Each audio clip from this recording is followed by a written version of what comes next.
Thank you, Keather, for taking the time to meet with me. Oh, it's a pleasure. Yeah. Well, a little bit. I'm an intern at Omnia, and I took the assessment myself, and I know you also took the assessment.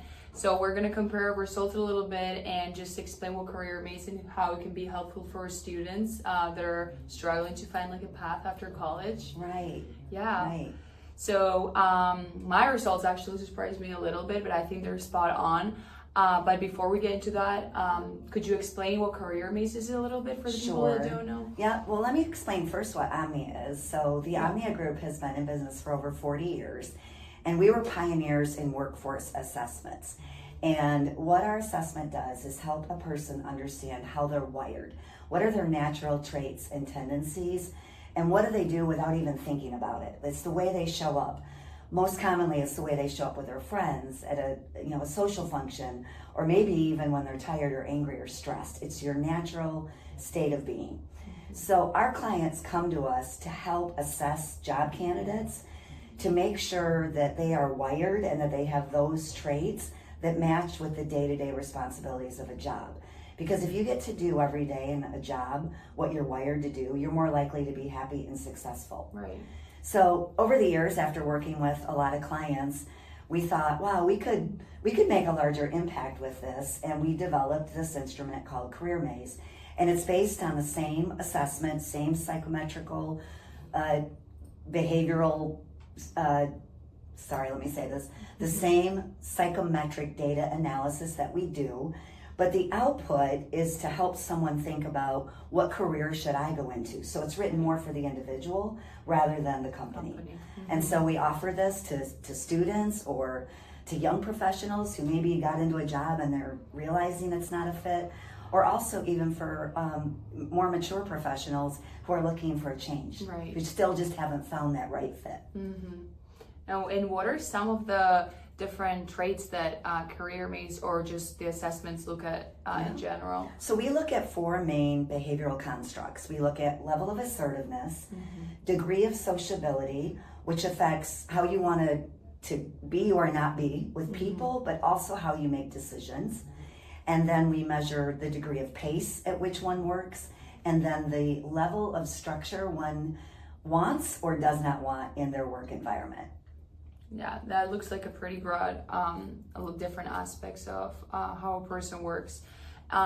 So looking at assertiveness, we can see that we both have different, well, I'm the analytic and you're the visionary. So I think you have a very high competitive column, and so very competitive side.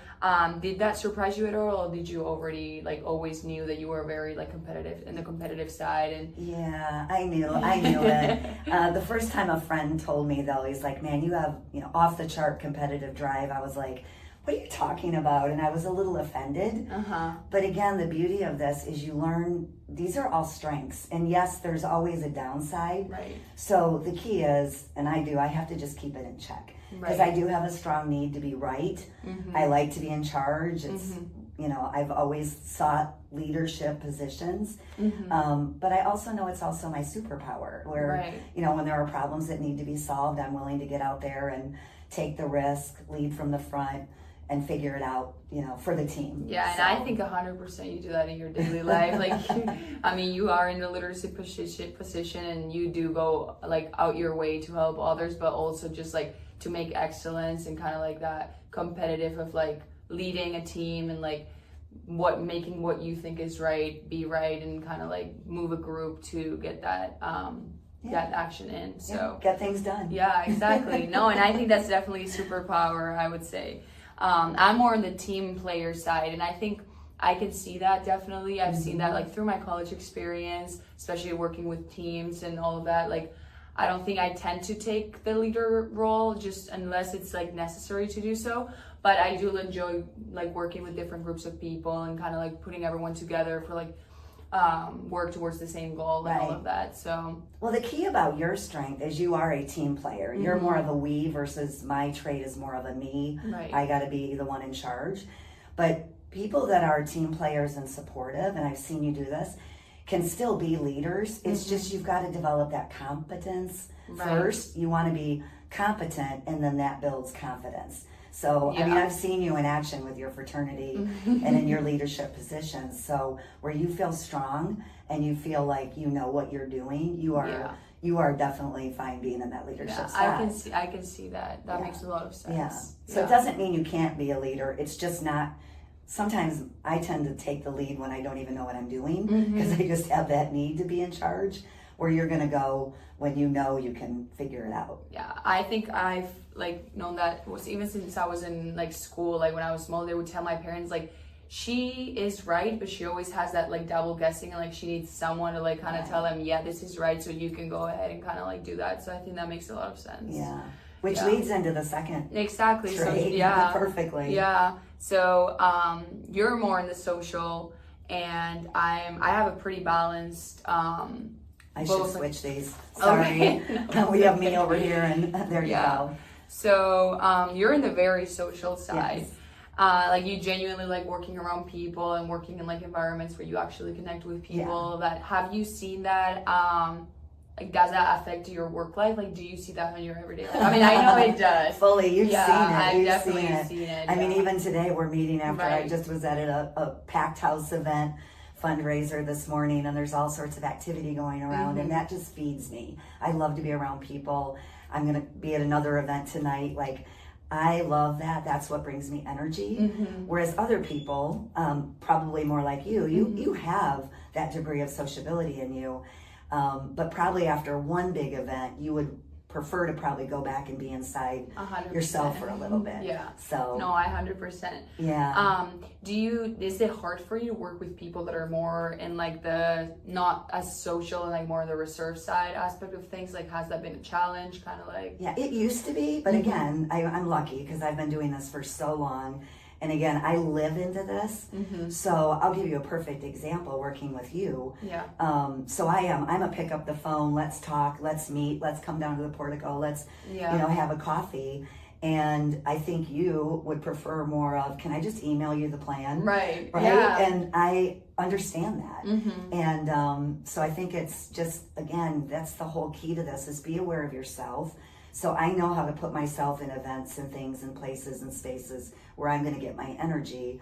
But I also honor people that are more reserved, would prefer to do the work independently, answer the questions in an email or in a document, in a work plan, share that plan, and then maybe discuss it afterwards, Right. which I think is much more your style. Yeah, and I think you've definitely like adapted well to that, and like you find like a balance between both, and like understanding how I work best and like what you prefer to do and getting into a middle ground.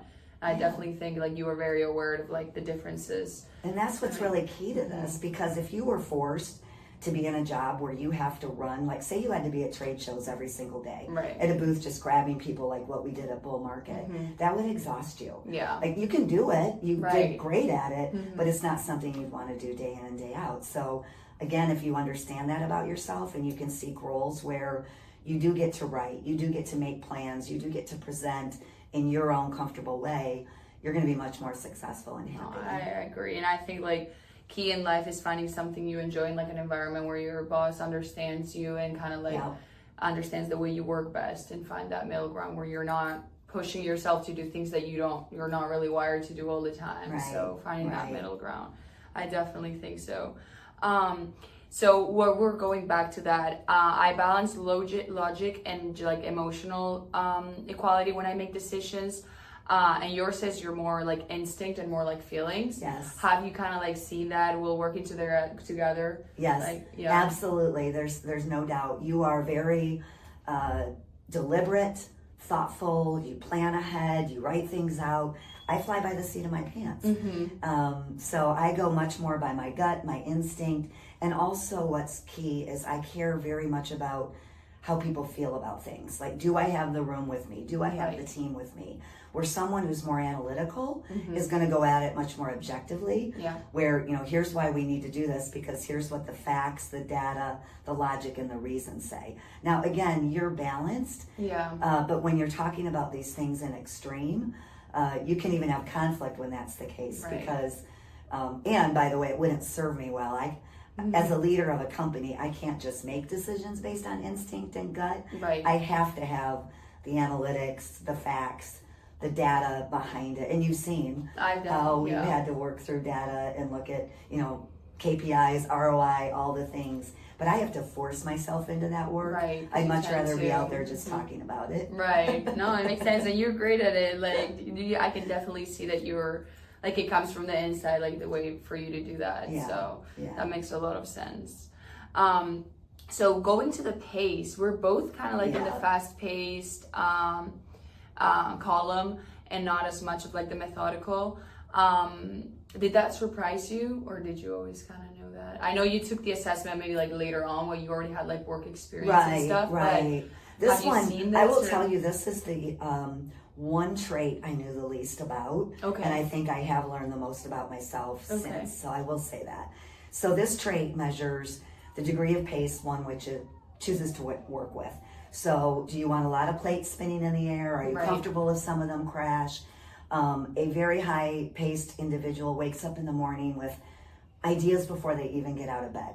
And there's not enough time in the day, the week, the month, or life to do all the things that we want to do and experience.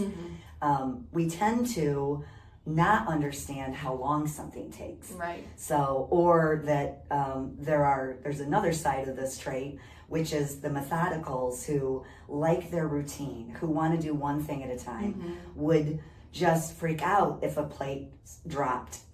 They couldn't handle that, so they would want only as many plates as they could handle and balance. And again, we need both in a workplace. Right. But again, this is where I learned the most about myself, because I realized, yes, I do overpromise sometimes and underdeliver. I tend to not follow through because I'll forget what I promised, because I'll go off and promise something else. So, and I love this because yes, you and I both have a high pace, and a couple of the projects we worked together on in your internship, I think we saw it come to life. For instance, the bull market. I don't think we realized all of the degree of details we were going to have to deal with. And you know, we just thought, yeah, we'll go, we'll get it, we'll be there on this date, and everything will just fall into place. And no, we had to have snacks, we had to have a reservation, 100%. we needed a table, all the things that needed to go in it. But we were like, yeah, let's just go to bull market. And the same thing happened with the student event. You know, the breakfast. It was like, oh, we'll hold a breakfast and they will come. Easy, right? And so and there's a lot of work behind it. A lot of work, and thankfully we had someone on our team who was more methodical and understood. It's like, we need a checklist. Let's put together, you know, what we need to do here, which leads into the next trait, which is that detail orientation. And in this case, you're very independent, and I'm more in the compliance side of things. So how do you kind of see those traits in like a work life? Like, what's the difference between them, or how can they show in a person? So a person with a high degree of independence really enjoys working autonomously. They're also very big picture. So I like to say one of the mantras is like, done is better than perfect. 80% is good enough. Let's just get it out there. Right. And these traits work together. So that comes in with my move fast, my assertiveness, that drive. They all come together that way. But someone with a high column 7 independent nature definitely sees the world through a macro lens, not a micro lens. Okay. Where if you go to the other side of this trait, the more structured, these are the individuals that really want to know the ground rules. They want to know, how's success going to be measured? How are we going to get from point A to point B? And as you progress in your career, these are the people that create the rules. So as we get into CareerMaze, I noticed one of your career recommendations was human resources. So if you think about human resources, those are the policies, the procedures, the structure of how an organization runs. They are the rules for how your business does business and protects your brand and your people.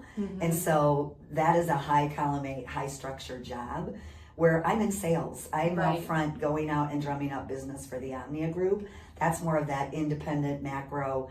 I'll get out and get the business, and then I have people on the team that will make sure Omnia delivers on the promise of what we offered. So I like to say our high column 8s, highly structured people, are the people who develop this instrument. They validate it regularly. They make sure it works, that when you run your assessment, it actually gets done. My personality trait would have been the one to come up with it, the idea of it, but not to be able to carry it through. No, that makes a lot of sense. And I think you explained it excellently, like how it can show in different people and like in a different company and like the positions like HR or like sales, like just the people are wired to work differently in different positions and all of that. So that makes a lot of sense. Well, I think we've definitely seen that we have some differences, but understanding and like being aware of like what your strengths are and like how you work best is important to understand how you should work with people and how you should deliver things to them that like in a way that's like works best for them, if that makes sense. So I mean, I think you've let clear like nothing is better than like one is not better than the other. It's just acknowledging how you work best and understanding how other people work best, and kind of like working towards the same goal and like adapting to the other people. That's exactly it, Amaia. So how has your experience been? Because you've worked with a whole collection of Omnia team members in this internship with different personalities.